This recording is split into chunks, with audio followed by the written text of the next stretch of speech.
Hello दोस्तों। तो कैसे हैं आप लोग। आपका एक बार फिर स्वागत है हमारे यूट्यूब चैनल स्टडी विद अंकुर में। आज हम देखेंगे सामान्य अध्ययन से संबंधित महत्वपूर्ण प्रश्न जो कि आपके आगामी एग्जाम में पूछे जा सकते हैं। जैसे कि आपका यहाँ पे फर्स्ट क्वेश्चन दिया गया है, वर्ष 2011 की जनगणना के अनुसार भारत में पुरुषों और महिलाओं की साक्षरता दर क्या है। तो यह है आपकी ऑप्शन बी हो जाएगा इसका आंसर। जो पुरुषों की साक्षरता है वो है 82.14% और महिलाओं की साक्षरता है 65.46%। इसके अलावा जो भारत की कुल साक्षरता है वो है 74.04%।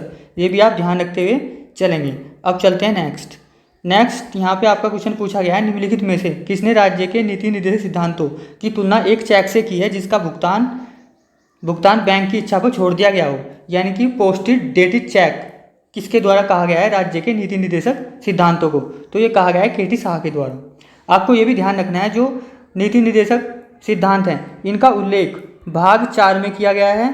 भाग 4 और अनुच्छेद 36 से लेकर 51 तक राज्य के नीति निर्देशक सिद्धांतों का उल्लेख किया गया है। और जो ये राज्य के नीति निर्देशक सिद्धांत हैं इनका उद्देश्य है कल्याणकारी राज्य की स्थापना करना। इतने फैक्ट्स आप यहाँ ध्यान रखते हुए चलेंगे। नेक्स्ट आपका यहाँ पे क्वेश्चन पूछा गया है, निम्नलिखित में से कौन सा अनुच्छेद तार्किक वर्गीकरण की अनुमति देता है किंतु वर्गीय विधान का निषेध करता है। तो यह है आपका ऑप्शन बी अनुच्छेद 14। अनुच्छेद 14 है विधि के समक्ष समानता या फिर कानून के समक्ष समानता। तो इसमें यह उल्लेख किया गया है। जो आपका अनुच्छेद 15 है, अनुच्छेद 15 में दिया गया है आपका धर्म नस्ल और जाति के आधार पर समानता। ये भी आप ध्यान रखते हुए चलेंगे। आर्टिकल 14 से लेकर 18 तक समानता का अधिकार है, ये भी आप ध्यान रखेंगे। नेक्स्ट जो आपका यहाँ पे क्वेश्चन पूछा गया है, संविधान का अनुच्छेद 15(3) राज्य को निम्नलिखित में से किन वर्गों के लिए विशेष प्रावधान का प्राधिकार देता है। तो ये देता है महिलाओं तथा बच्चों के लिए। जो आपका अनुच्छेद 15(3) है इसमें विशेष प्रावधान का उल्लेख किया गया है महिलाओं और बच्चों के लिए। ये भी आप ध्यान रखते हुए चलेंगे। इसके अलावा जो धार्मिक और भाषाई अल्पसंख्यकों के लिए जो अनुच्छेद है इसमें है आपका अनुच्छेद 29 में अल्पसंख्यकों के लिए उल्लेख किया गया है विशेष प्रावधानों का। ये भी आप ध्यान रखेंगे। जो नेक्स्ट यहाँ पे क्वेश्चन पूछा गया है, किस खनिज के लिए कोडरमा प्रसिद्ध है। जो कोडरमा है ये प्रसिद्ध है अभ्रक उत्पादन के लिए। कोडरमा की जो खान है ये स्थित है झारखंड में, ये भी आपको ध्यान रखना है। इसके अलावा आपको ध्यान रखना है बेला डोला लो एस की खान है छत्तीसगढ़ में। ये भी क्वेश्चन एग्जाम में पूछा गया था कि बेला डोला क्यों प्रसिद्ध है, ये भी आप ध्यान रखेंगे। नेक्स्ट आपका यहाँ पे क्वेश्चन पूछा गया है, निम्न में से कौन ज्वालामुखी उद्गार से बनी झील का एक उदाहरण है। तो जो आपकी लोनार झील है ये स्थित है महाराष्ट्र में, ये ज्वालामुखी उद्गार से बनी हुई है। इसके अलावा जो वुल्लर झील है ये जम्मू कश्मीर में है, ये भी आपको ध्यान रखना है। चिल्का झील आपकी उड़ीसा में है और नैनी झील आपकी नैनीताल उत्तराखंड में स्थित है। नेक्स्ट आपका यहाँ पे क्वेश्चन पूछा गया है, निम्न में से किस राष्ट्रीय उद्यान को विश्व धरोहर घोषित किया गया है। तो जो आपका यहाँ पे दिया गया है फूलों की घाटी को विश्व धरोहर घोषित किया गया था 14 जुलाई 2005 को। ये भी आप ध्यान रखते हुए चलेंगे। फूलों की घाटी की खोज की गई थी 1931 में फ्रैंक स्मिथ के द्वारा। अब चलते हैं नेक्स्ट आपका यहाँ पे क्वेश्चन पूछा गया है, तीस्ता संधि भारत और निम्न में से किस देश के मध्य टकराव का कारण बन गई है। तो जो आपका तीस्ता विवाद है या फिर जो तीस्ता समझौता है ये है आपका भारत और बांग्लादेश के मध्य। इसके अलावा जो काला पानी विवाद है वो है भारत और नेपाल के मध्य। ये भी आप ध्यान रखते हुए चलेंगे। अब चलते हैं नेक्स्ट यहाँ पे क्वेश्चन आपका पूछा गया है, भारत के DRDO ने एक चालक रहित विमान विकसित किया है, उसका नाम क्या है। यह है आपका तेजस, जो कि आपका एक हल्का लड़ाकू विमान है। नेक्स्ट यहाँ पे आपका क्वेश्चन पूछा गया है, इनमें से कौन सा स्टोरेज डिवाइस नहीं है।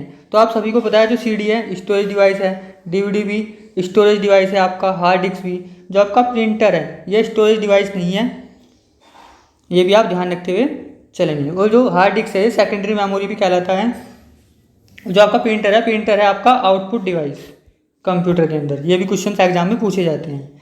नेक्स्ट यहाँ पे आपका क्वेश्चन पूछा गया है, तटीय आधारित स्टील प्लांट कहाँ स्थित है। तो ये स्थित है आपका विशाखापट्टनम आंध्र प्रदेश में। नेक्स्ट आपका यहाँ पे क्वेश्चन पूछा गया है, कश्मीर के इतिहास पर रजत रंगिणी की रचना किसने की है। आप सभी को बताया जो आपकी रजत रंगिणी पुस्तक है इसका संबंध है कश्मीर के इतिहास से। ये लिखी है कलहर ने, और उस टाइम पे जो कश्मीर के राजा थे वो थे जय सिंह, उनके टाइम पे लिखी गई थी। और रजत रंगिणी में 8 तरंग हैं, ये भी आप ध्यान रखते हुए चलेंगे। कश्मीर के राजा ललितापीड़ मुक्तिड़ का इतिहास इस पुस्तक में बताया गया है। जो नेक्स्ट यहाँ पे क्वेश्चन पूछा गया है आपका, पशुपति तथा पुरुष देवता का संबंध है। जो पशुपति और पुरुष देवता हैं इसका संबंध है सैंधव सभ्यता या फिर सिंधु सभ्यता से। सिंधु सभ्यता के लोग पशुपति और देवी माँ की पूजा करते थे। इतने फैक्ट्स आप यहाँ ध्यान रखते हुए चलेंगे। नेक्स्ट आपका यहाँ पे क्वेश्चन पूछा गया है, उत्तराखंड का राज्य पशु बताइए। तो उत्तराखंड का राज्य पशु आप सभी को पता है कस्तूरी मृग है, जिसका वैज्ञानिक नाम है मास्कस क्राइसोगास्टर।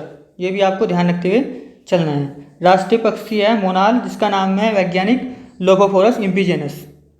नेक्स्ट आपका यहाँ पे क्वेश्चन पूछा गया है, प्रयागप्रस्थी में निम्न में से किसके इतिहास के लिए एक अत्यंत महत्वपूर्ण स्रोत है। जो प्रयागप्रस्थी लेख है यह समुद्रगुप्त का इतिहास के बारे में इसमें बताया गया है, समुद्रगुप्त से संबंधित। और ये जो प्रयागप्रस्थी है ये लिखी गई है हरिसेन के द्वारा। हरिसेन थे समुद्रगुप्त के दरबारी कवि। ये भी आप ध्यान रखते हुए चलेंगे। नेक्स्ट आपको यहाँ पे क्वेश्चन पूछा गया है, वर्तमान समय में भारतीय रुपये की विनिमय दर का निर्धारण कौन करता है। तो ये करता है RBI। इसका आंसर हो जाएगा उपरोक्त में से कोई नहीं। जो आपका यहाँ से आप ध्यान रखते हुए चलेंगे, जो आपका अंतर्राष्ट्रीय मुद्रा कोष है IMF, इसका मुख्यालय स्थित है आपका वाशिंगटन DC में। वो जो आपका विश्व बैंक है, विश्व बैंक का मुख्यालय भी आपका वाशिंगटन DC में स्थित है।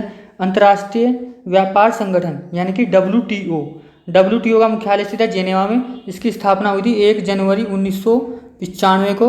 और WTO में वर्तमान में 164 सदस्य हैं। ये भी आप ध्यान रखते हुए चलेंगे।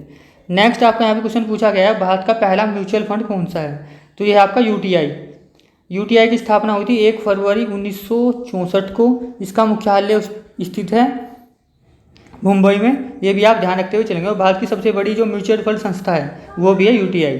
इतने फैक्ट्स आप यहाँ ध्यान रखते हुए चलेंगे। तो अभी तक के लिए इतना ही, मिलेंगे नेक्स्ट वीडियो में। Thank you watching video. Please like and subscribe channel. Thank you.